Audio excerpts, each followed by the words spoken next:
Aquí vamos a ver mucha gente matándose. ¿Quiénes eran, no? Los pueblos del mar. ¿Por qué haces este programa? ¿Por qué hablas de esta gente? ¿Quiénes son? Los misteriosos pueblos del mar emergen de las sombras de la Edad de Bronce. Son un enigma histórico que desafía la comprensión convencional del tema migraciones y conflictos en el Mediterráneo oriental a lo largo de la historia. Preparaos algo calentico o los que ya hayáis cenado. Y bueno, pues este es el puto programa de los martes y ya esto habéis venido.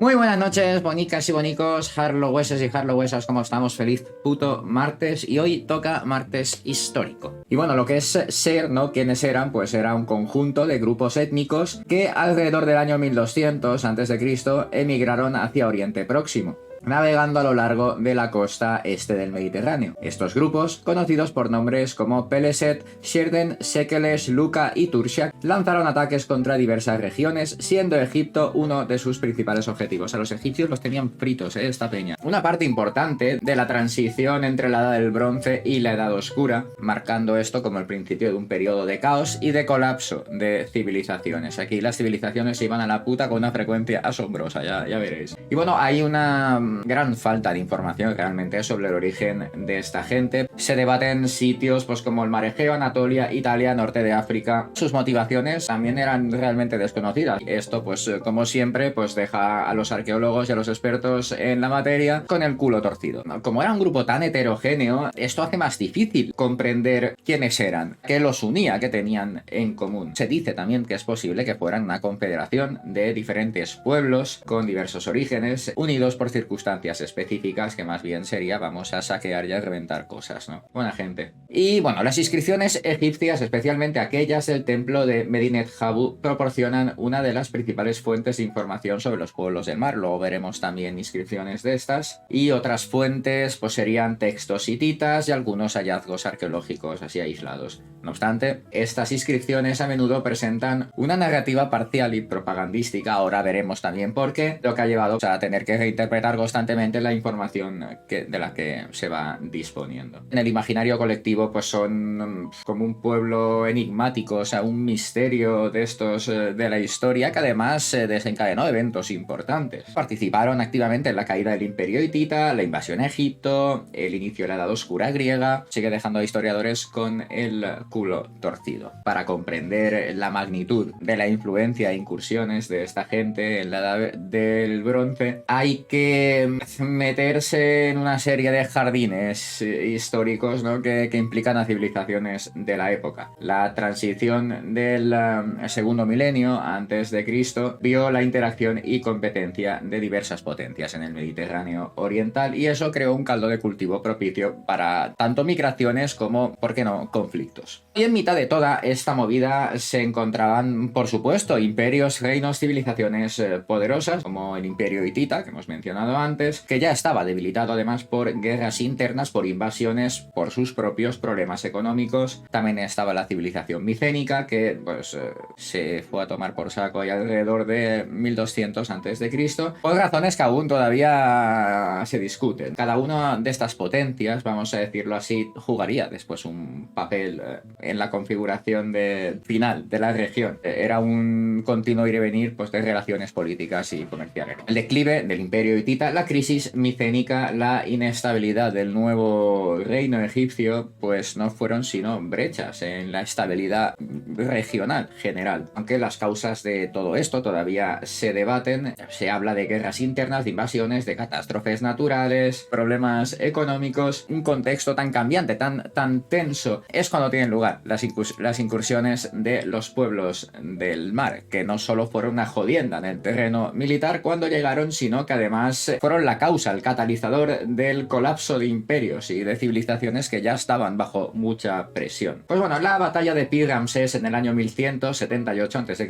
durante el reinado de Ramsés III, es un hito clave en esta narrativa donde Egipto se enfrenta a una formidable coalición de guerreros y naves de los pueblos del mar. Las fortalezas caían, los imperios colapsaban y regiones enteras experimentaban un cambio bestial en el panorama geopolítico. Y ahora es cuando había que hablar de las invasiones y las guerras de esta gente. Esto es donde está Wally, o sea, aquí se arma un pifostio de 3 pares de cojones en esta imagen. El escenario bélico, el pifostio que diríamos en términos más llanos, que se armó con las invasiones de los pueblos del mar en plena edad del bronce, sumió a la región en un torbellino de conflictos, de batallas que además pues dejaron su cicatriz en la historia, con incursiones que se extendieron durante varias décadas, a partir del año 1276 a.C., durante el reinado de Ramsés II, como hemos dicho, y alcanzaron su punto álgido, ¿no?, su apogeo en el año 1178 a.C., durante el reinado de Ramsés III. O sea, esta gente jodió a 2 Ramséses distintos, ¿qué te parece? A los que más fritos tenían eran a los egipcios, que los tenían a parir, o sea, los tenían fritísimos. Pues Egipto se convirtió en el epicentro de la confrontación entre estos invasores. Y bueno, ¿quiénes eran? Una gran coalición de pueblos del mar, compuesta por guerreros de diversos orígenes, culturas y demás. Pues emprendieron una ofensiva simultánea por tierra y por mar, desencadenando como pequeños enfrentamientos, una serie de pequeñas batallas localizadas, pues que acabarían moldeando casi geográficamente la región. Durante el reinado de Ramsés III fue la batalla de Yagi, que tuvo lugar en el 1178 a.C. en una región al norte de Canaán. Aunque no se sabe con exactitud cuánto duró, el conflicto se estima que no se prolongó durante más de un día. Es decir, fue una cosa rápida, pim pam, aquí te pillo, aquí te mato. Y bueno, pues ambas partes, egipcios y pueblos del mar, usaron estrategias militares que podrían calificarse como bastante complejas, que incluían carros de guerra, infantería, arqueros, ataques desde agua. Y bueno, la victoria finalmente, afortunadamente, sonrió a Egipto, consolidando además el poder de Ramsés III, lo que aquí se conoce como le sus cojones, y asegurando la supervivencia de este imperio frente a la inminente amenaza, porque no los iban a dejar en paz, por supuesto. La victoria no significó el fin de la amenaza de los pueblos del mar, ni mucho menos. Continuaron hostigando ahí a Egipto ahí durante varios años más. O sea, eran muy pesados, ¿eh? Bueno, esto no solo era una cosa militar, se podía ver casi la estrategia política de ambas partes. Hay inscripciones egipcias, especialmente, como hemos dicho, en el templo de Medinet Habu, que conmemoran la victoria de Ramsés III y nos dan un testimonio de estos eventos. Nos dicen pues que esto pasó. Sin embargo, también hay que decir, hay que coger esto un poco con pinzas también, porque, claro, las inscripciones normalmente iban a hacer pequeñas exageraciones para glorificar al faraón, para glorificar los logros de ese dios en la tierra, ¿no? Por supuesto. Por este tipo de propaganda, de exageraciones, tal vez pues la narrativa bélica de ese tiempo pues se entrelaza un poquito con la historia de las invasiones de estos pueblos, pero también nos dejan testimonio de varias campañas militares, pues bueno, que dejaron un pequeño rastro de ciudades conquistadas, territorios disputados y sobre todo pueblos desplazados. Y a pesar de la derrota que sufrieron en Egipto, algunos de los pueblos del mar lograron establecerse en regiones como Canaán, fundando ciudades como Gaza y Ascalón. Estos asentamientos, bueno, esta maniobra posterior, ¿no?, de asentamiento deja ver una dinámica que empieza a ser algo más distinto a la simple conquista y derrota. Ya buscan establecerse, tal vez. Y bueno, hablaremos del fin de las oleadas como preludio para hablar de las consecuencias, donde vamos a ir fuertes, y también pues de la etimología. Después de la batalla de Yagi y la consolidación del poder por parte de Ramsés III, la presión militar de esta gente, de los pueblos del mar, comenzó a disminuir, ¿no? Habían sufrido una derrota y entonces estaban como de capa caída. Pero esto no fue el fin, sino el inicio de una serie de transformaciones. La primera, pues ya hemos visto que dejaron de ser tan, entre comillas, nómadas o salir de ninguna parte para establecerse en sitios. Tras la derrota en Egipto, algunos grupos de esta gente pues buscaron asentamiento, como os he comentado. Canaán, por ejemplo, se convirtió en el hogar de algunos de estos. Y luego pues ciudades que fundaron como Gaza y Azcalos, que fueron fundadas por esta gente, y además eso sentaba, digamos, una presencia duradera en esa región. Otros, no obstante, se dispersaron por ahí, por otras áreas del Mediterráneo, ya sea buscando refugio por la derrota cultura o ya sea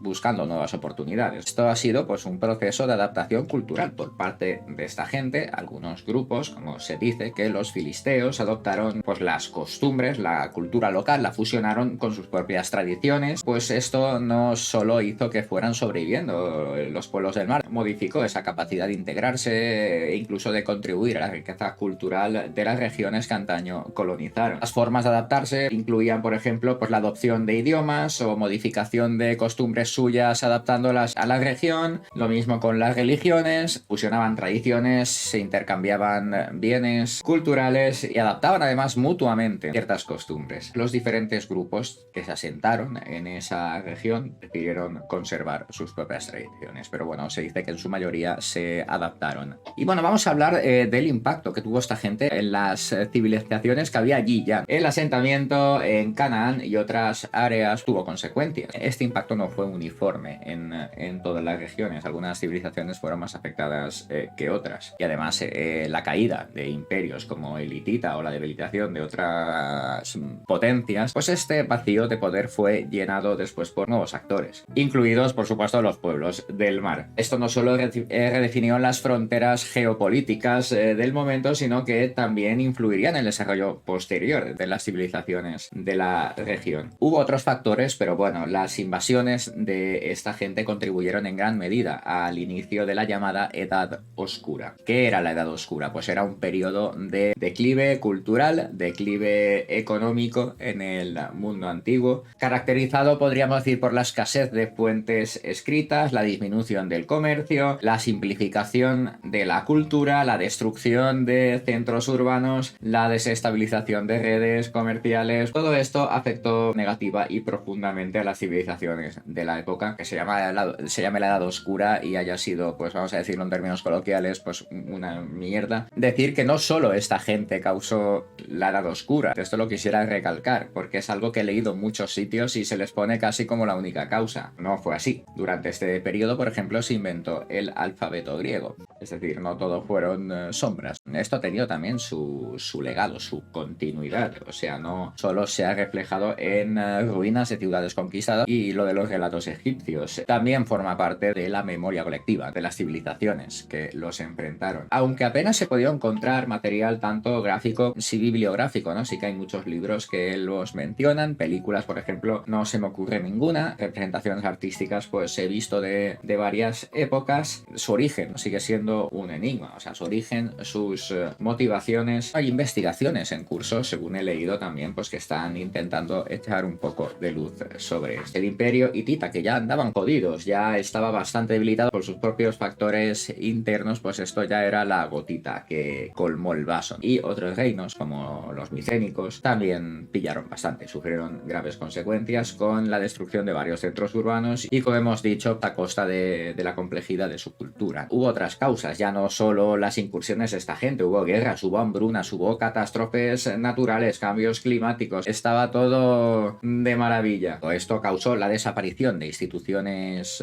complejas, por la reducción de la cultura de la escritura, la pérdida de conocimientos tecnológicos, pues es un declive que duraría siglos. La civilización micénica pues también pilló bastante, porque la conexión entre las invasiones de los pueblos del mar y el fin de la civilización micénica en Grecia pues han tenido cierto debate. Incluso algunos sostienen que las invasiones provocaron la destrucción de los principales centros micénicos, mientras que otros dicen que fueron factores internos como conflictos, desórdenes sociales, que también contribuyeron al colapso. Pero bueno, yo creo que fue un poco lo de las invasiones, independientemente de la proporción exacta de responsabilidad que tuviera esta gente y que tuvieran las catástrofes estos factores, la invasión de los pueblos del mar fue mucho de la causa. Es decir, que esta serie de cosas fueron el desencadenante del inicio de la Edad Oscura griega. Y bueno, pues se podría decir que han tenido cierta influencia en la historia posterior, porque se han convertido en un punto de referencia para entender las dinámicas migratorias, las consecuencias geopolíticas en la antigüedad. Y sirve también pues como un POSIT, como un recordatorio de lo complejo y lo interconectado de estas civilizaciones antiguas y de la fragilidad que podían tener realmente los grandes imperios.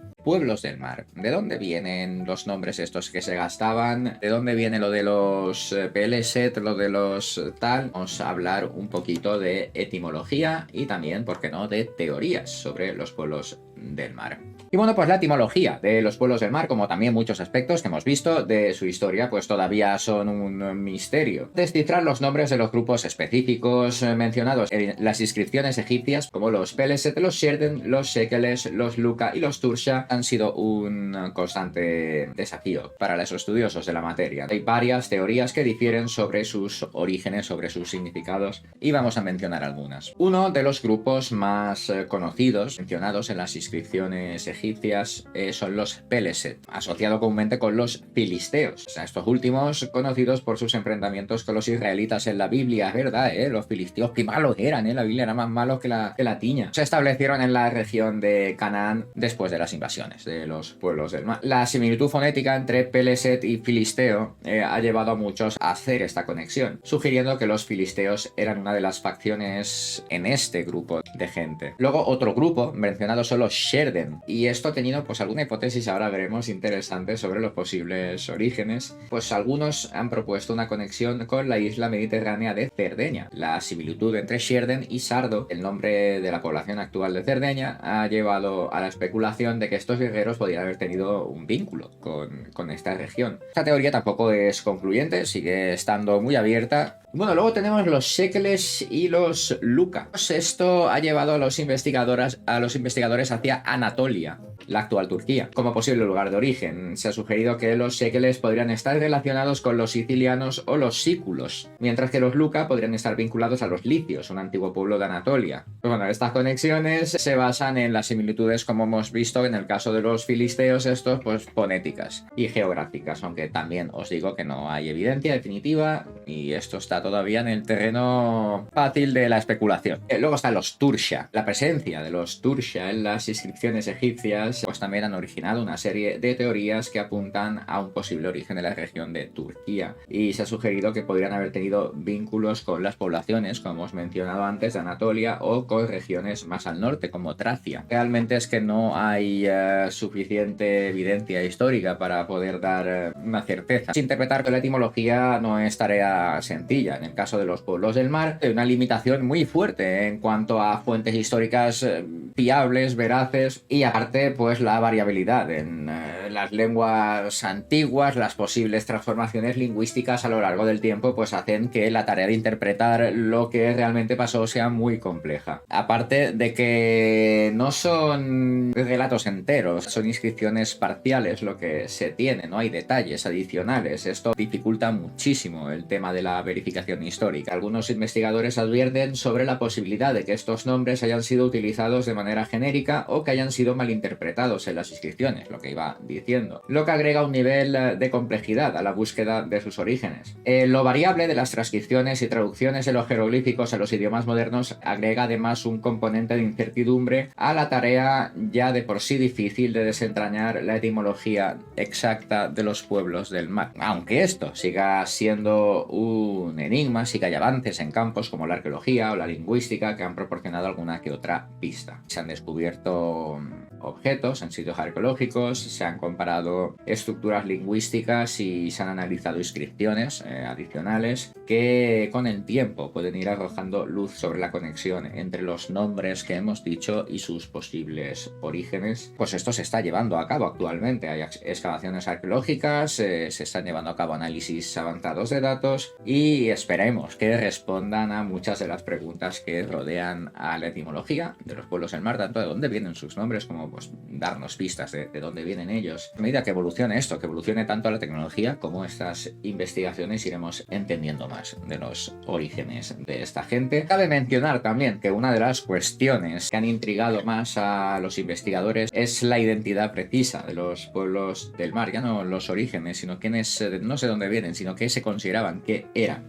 hemos mencionado antes, las inscripciones egipcias, las del templo de Medinet Habu, de ahí es donde hemos cogido el dato de los Peleses, los Sherden, los Sekeles, los Luca, los Turcia. Eran como identidades dentro de este grupo. Vamos a ver una serie de teorías que os he mencionado antes. Tenemos la teoría del origen egeo, la teoría más aceptada, que sugiere que los pueblos del mar podrían haberse originado en el mar Egeo, habitando las islas y la costa occidental de Anatolia, que era una de las teorías que hemos visto también con los nombres, y vincula a los Peleset con los filisteos, que se establecieron en Canaán después de las invasiones, los Sherden se asocian con los sardos de Cerdeña, los Luca con los licenses de Anatolia y así sucesivamente. Tenemos también la teoría del origen anatolio. Otra hipótesis propone que los pueblos del mar podrían haber tenido su origen en Anatolia, en la actual Turquía, y sugiere que, dado el colapso del imperio hitita en la región, pues estos diversos grupos étnicos podrían haberse unido en una especie de confederación por las presiones del momento, digámoslo así. Tenemos también la teoría del origen italiano, que sugiere que ciertos grupos, como los Sherden, provendrían de Italia o cercanías, y plantea la posibilidad de una migración desde el sur de Europa hacia Oriente Próximo, trayendo consigo la potencial influencia cultural de la península itálica. También tenemos la teoría del origen norafricano. Sostiene que algunos grupos de los pueblos del mar podrían haber tenido su origen en el norte de África, como los libios. Y esta teoría sugiere una diversidad de orígenes dentro de la confederación, aportando una complejidad adicional al enigma. Y hablando de confederación, de organización, la noción de que los pueblos del mar no eran un grupo homogéneo, sino efectivamente una confederación, está ganando fuerza. La teoría esta confederación se dice que podría haberse formado como respuesta pues a esas presiones que hemos mencionado antes, como las hambrunas, las sequías, las guerras, bajo un liderazgo común. Es que eso también se especula, ¿no? No se sabe si ha sido un liderazgo común o una alianza así, digamos, entre comillas, flexible entre grupos más autónomos entre sí. Pues se considera la causa principal del colapso de algunos imperios. Se plantean muchas preguntas sobre si esto, como siempre, fue el factor desencadenante o por contra se sumó a otros factores que ya existían. Tenemos algunos testimonios de la historia, textos o pruebas documentadas de que esta gente existió. Vamos a hablar de los documentos de Ramsés II, también conocido como Ramsés el Grande, faraón del antiguo Egipto. Desplegó su pluma real para conmemorar las victorias sobre los pueblos del mar, especialmente, como hemos dicho antes, en la notable batalla de Pi Ramsés. Y estos documentos, grabados en monumentos y templos, en obeliscos, capturan la narrativa, como hemos dicho, triunfante, propagandística, probablemente glorificada, exagerada, del faraón, pues alabando su destreza militar, su capacidad para repeler las incursiones de las hordas enemigas. Los jeroglíficos que están tallados ahí, ¿no? Las piedras de Abu Simbel y en otros lugares atestiguan, dan fe de la firmeza de Ramsés frente a la amenaza de estos invasores. Y como os digo, hay que cogerlo con pinzas, ¿vale? Esto, pues al fin y al cabo, es propaganda faraónica. Tenemos también los documentos de Amarna, que ofrecen una visión única de las relaciones diplomáticas entre reyes egipcios y sus vasallos en Canaán durante el auge de las incursiones de estos pueblos del mar. A través de tablillas de arcilla grabadas con escritura cuneiforme, estas cartas desentrañaban las preocupaciones y desafíos que surgían en la región. Las tensiones políticas y las inminentes amenazas de los invasores son los temas recurrentes en esta serie de cartas, en esta correspondencia, pues nos deja ver la ansiedad, la incertidumbre que pesaba en el ambiente, que prevalecía en tiempos que imagino tumultuosos, removidillos. Cabe decir, por supuesto, que los documentos de Amarna no se centran solamente en las incursiones de los pueblos del mar, sino que también pues hablan de una gran gama de temas como la economía, la religión, la cultura de la época y demás. El obelisco de Biblos, erigido para conmemorar la victoria de Ramsés III sobre los pueblos del mar en una batalla naval, se erige como una columna que fue testigo de los eventos de la época. Este monumento, encontrado en la antigua ciudad fenicia de Biblos, destaca la destreza táctica del faraón y la derrota infligida a los invasores marítimos. Las inscripciones del obelisco pues celebran la victoria, la valentía de los egipcios y perpetúan la memoria de la resistencia contra las incursiones de los malvados pueblos del mar. Pero también hay que tener en cuenta otra cosita, que es que el obelisco de Biblos fue fragmentado y reubicado en diferentes lugares a lo largo del tiempo, y esto pues también nos ha jodido un poco el tema de la interpretación de las inscripciones. y también pues se podría llegar a poner en duda la precisión de algunos detalles. Tenemos también los documentos de Meremta, hijo de Ramsés II, que también dejó su pequeña huella en la historia al mencionar las incursiones de los pueblos del mar en una serie de documentos de su reinado. Y bueno, pues estos arrojan un poquito de luz sobre una invasión temprana que precedió a los grandes conflictos, a las grandes confrontaciones de la época. Y aunque están menos detallados que otros testimonios, estos documentos ofrecen pistas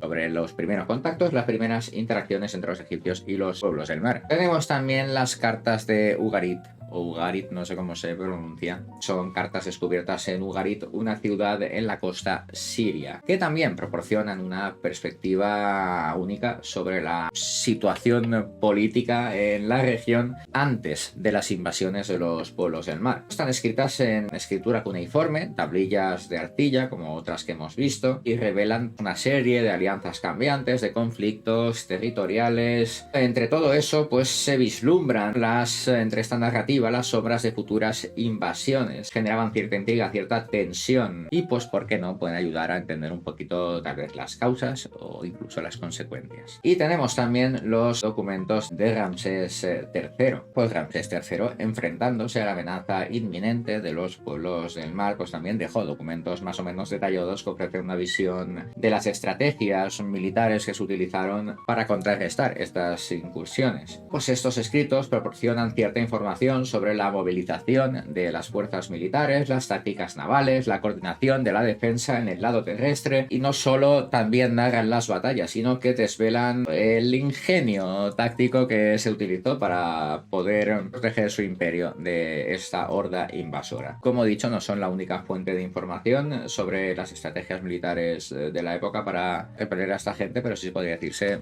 que es de lo más detalladito. Si os ha interesado el tema de los pueblos del mar, un libro, ¿vale?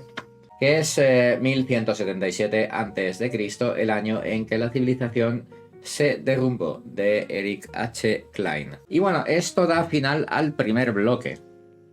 El top grandes misterios de la historia. Y digo de la historia, por no decirlo de otra manera. Entra en la categoría, digamos, de mito, de cosas de estas. Vamos a decir cada ítem del top y decir 3-4 datos sobre él. El primer mito de la historia es, por supuesto, la Atlántida, legendaria isla descrita por Platón en sus diálogos Timeo y Critias. Se dice que era una civilización avanzada con una poderosa tecnología y un gran conocimiento. Según Platón, la Atlántida se hundió en el mar tras un cataclismo natural, pero la ubicación pues sigue siendo un misterio, pues si no ya lo habríamos visto y no estaríamos hablando de esto como un enigma histórico. Algunos investigadores creen que es solo una fábula, mientras que otros la ubican en diversos lugares del Mediterráneo, el Atlántico e incluso en el Mar Negro. Su búsqueda ha inspirado a exploradores, arqueólogos y aventureros durante siglos. Continúa siendo un tema de fascinación popular en la magufosfera. Nuestro siguiente ítem, la civilización del Valle del Indo. ¿Quién sabe algo de esto? ¿Le suena a alguien? Esta civilización floreció en la actual región de India y Pakistán entre el 3300 y el 1300 a.C., antes de la era común, como lo queráis llamar. Y fue una de las primeras grandísimas civilizaciones del mundo junto con Mesopotamia, Egipto, China. Se caracterizó por tener ciudades muy bien planificadas, un sofisticado sistema de regadío, una red comercial tremenda y, bueno, pues una gran proyección en el arte y la artesanía. Sin embargo, no se sabe demasiado sobre ellos, no se sabe su idioma, no se sabe su escritura, no se sabe a qué dioses adoraban. Si se consiguiera descifrar la escritura de esta gente, se podría revelar información valiosísima sobre todo lo que les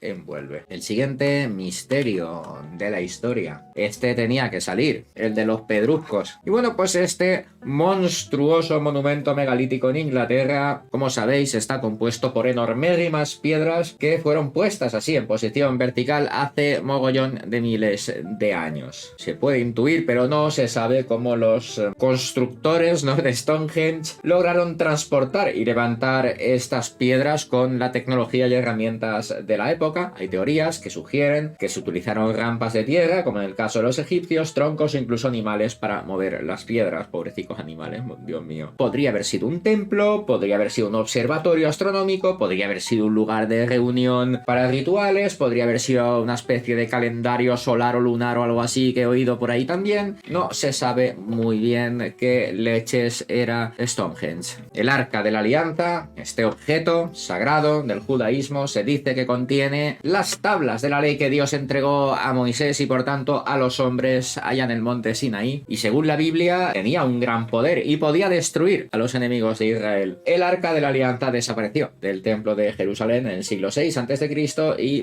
por supuesto su ubicación actual es desconocida. Y bueno, pues ha sido buscada y buscada por arqueólogos durante siglos. Me da a mí que con lo único que se van a quedar va a ser con las películas del bueno de Indiana Jones. El siguiente es el rostro de la Esfinge de Giza, una enorme escultura de piedra caliza con cuerpo de león, cabeza humana, que se encuentra pues en la meseta de Giza en Egipto y tiene esa enigmática expresión que ha intrigado a investigadores durante siglos. Algunos creen que representa al faraón Kefren, mientras que otros creen que es un ser mitológico, y los más magufos del lugar creen que fue que es un extraterrestre. Esto es un poco como la sonrisa de la Gioconda. Me encuentro un extraterrestre así y le pongo un platico leche. Son las líneas de Nazca, son geoglifos gigantes en el desierto de Perú que fueron creados por la civilización Nazca entre el 500 a.C. y el 500 después de Cristo. Representan mayormente figuras geométricas, animales, plantas, y algunas de ellas tienen hasta 300 metros de largo. No se sabe para qué eran, no se sabe su función, pero algunas teorías sugieren que eran una especie de calendario astronómico o un lugar de peregrinación tal vez, o una especie de mapa para llevar a cabo rituales religiosos. Son patrimonio de la humanidad de la UNESCO, además son un punto turístico, ¿no? Un atractivo turístico importante de Perú. Me llama bastante la atención la desaparición de la colonia Roanoke, y es que en 1587 un grupo de 115 colonos ingleses liderados por John White se estableció en la isla Roanoke en Carolina del Norte, y cuando White regresó a la isla 3 años después, la colonia había desaparecido completamente sin dejar ni rastro. La única pista que se encontró fue la palabra Croatoan tallada en un poste o en un árbol. El destino de esta gente sigue siendo un misterio, o sea, no se sabe qué pasó con ellos, se desvanecieron. Hay varias teorías que lo intentan explicar, ninguna del todo convincente, pero bueno, incluyen ataques de los nativos, enfermedades, inanición, o incluso que dijeron, bueno, nos volvemos a Inglaterra, que os follen. No hay sección de enigmas y mitos que se precie si no hablamos del Triángulo de las Bermudas, esta zona del océano Atlántico que ha sido escenario de numerosas desapariciones, naufragios, pérdidas de aviones desde el siglo XIX. Se barajan muchas hipótesis para este tipo de eventos, para estas desapariciones, principalmente errores humanos, fallos mecánicos, fenómenos meteorológicos externos, la intervención de fuerzas sobrenaturales, pero ahí no vamos a entrar, aquí no, en el tema de la magufería no vamos a entrar. Y bueno, y a pesar de todas las investigaciones que se han hecho, es un misterio que tampoco tiene del todo una explicación convincente todavía. Seguimos el top con el hombre de Otzi. Es un cuerpo congelado de un hombre de 5.300 años de antigüedad que se encontró en los Alpes en 1991 en relativamente muy buen estado de conservación, y que ha permitido obtener información bastante valiosa de la vida en la Edad del Cobre. Se ha podido determinar su dieta, su vestimenta, su estado de salud en el momento de la muerte, bueno, es un decir, ¿no? Pero ya me entendéis. E incluso más o menos su aspecto físico. El hombre de Otzi ha sido apodado Otzi, el hombre de hielo, o Similaun Man. Para finalizar esta serie de enigmas, ¿por qué no hablar del primero de todos? El origen del universo. La pregunta, ¿cómo, cuándo surgió el universo? Pues hay bastantes teorías para intentar explicarlo. Está la teoría del Big Bang, la de la teoría inflacionaria, la teoría de cuerdas. El estudio y la búsqueda de respuestas a estas preguntas fundamentales es uno de los grandes retos de siempre de la ciencia. Y bueno, vamos con estas noticias tróspidas que nos trae Miriam, estas historias que parecen sacadas del Mundo Today, pero no. Resulta que son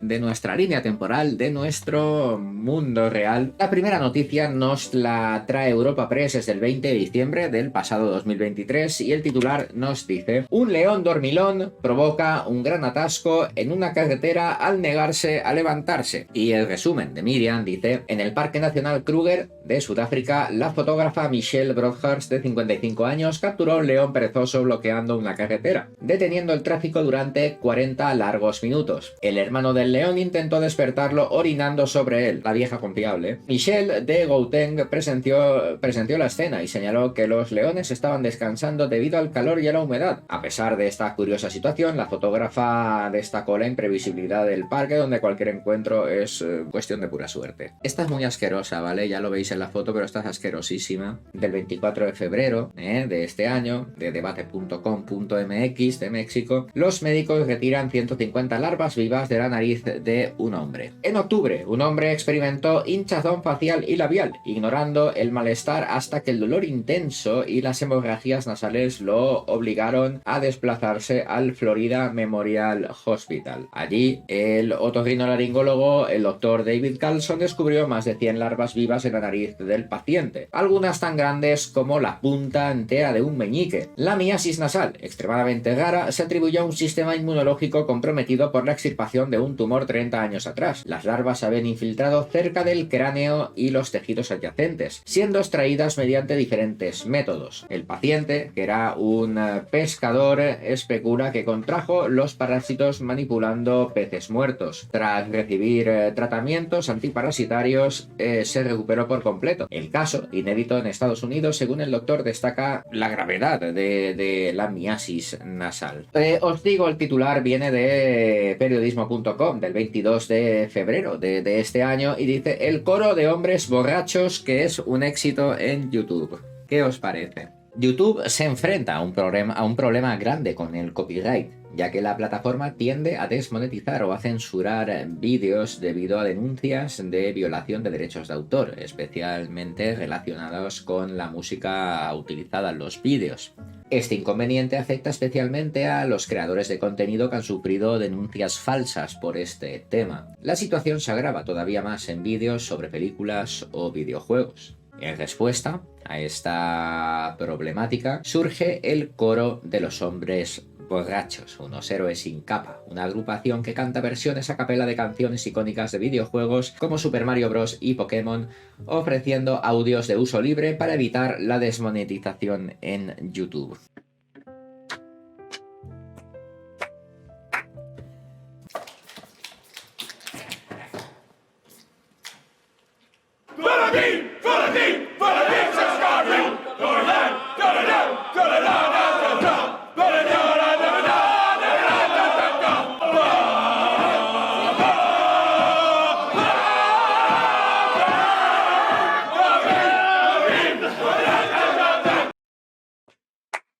Cosas que tal vez no sabías, aprovechando toda esta fiebre con el último Yakuza que se desarrolla en Hawái y todos estos youtubers yéndose a Hawái. Yo también quería mi trocito de Hawái, así que vamos a hablar de piñas. Y bueno, ¿por qué se dice? Porque esto se dice que la piña te come a ti mientras te comes la piña. Pues bueno, si os habéis preguntado por qué os escuece un poquito la lengua después de comer piña, la respuesta está en la bromelina, que es una enzima presente en el tallo y en el fruto de la piña que tiene propiedades, de hecho, digestivas y antiinflamatorias. La creencia esta, ¿no?, popular, el dicho popular de que la piña te come a ti mientras te la comes, tiene su origen en la acción de la bromelina sobre las proteínas. La bromelina es una enzima proteolítica, lo que significa que descompone las proteínas en aminoácidos más pequeños, cosa que facilita la digestión, especialmente de cosas como carnes rojas, y puede ayudar a aliviar la sensación de pesadez después de las comidas, que es lo que he experimentado yo hoy después de cenar. Pero entonces me diréis: Spike, muy bonito, pero ¿es verdad eso de que la piña te come a ti? ¿Cómo va esa mierda? Pues no, exactamente. La bromelina solo actúa sobre las proteínas, no sobre los tejidos humanos, porque si no te disolverías comiendo piña. La sensación de escozor, ¿no? De picor en la lengua se debe a la descomposición de las proteínas de la saliva, lo que puede irritar las papilas gustativas, en cierto modo. Sin embargo, es una cosa leve, es una cosa temporal. Y bueno, además, la bromelina, como he dicho, es antiinflamatoria y analgésica. Como curiosidad, se ha utilizado tradicionalmente para tratar la artritis, la sinusitis, la inflamación de las articulaciones y los dolores musculares. Mira tú, la piña, ¿eh? Y bueno, que os quiero un montón, que ya lo sabéis, que besotes, abrazotes, chaito, chaito. Yo no me quiero meter con nadie, pero el canal Historia se llama así porque, o sea, yo vi una vez un documental del canal Historia que hablaba de Stonehenge y aliens. Decía, pero ¿historia de qué, cabrón? ¿Qué historia? ¿Historia de qué? Os puedo spoilear ya los 2 siguientes programas del martes, ¿qué os parece? Sabe todo el mundo. El siguiente martes va a ser un biográfico. Será sobre Tupac Shakur, el rapero. Y el siguiente martes, que a mí me ha dicho que sí, volveremos a tener a don Antonio Esquivias en directo, con el que hablaremos de cuando las IAs doblan a actores con su propia voz en otros idiomas o después de muertos y cosas así.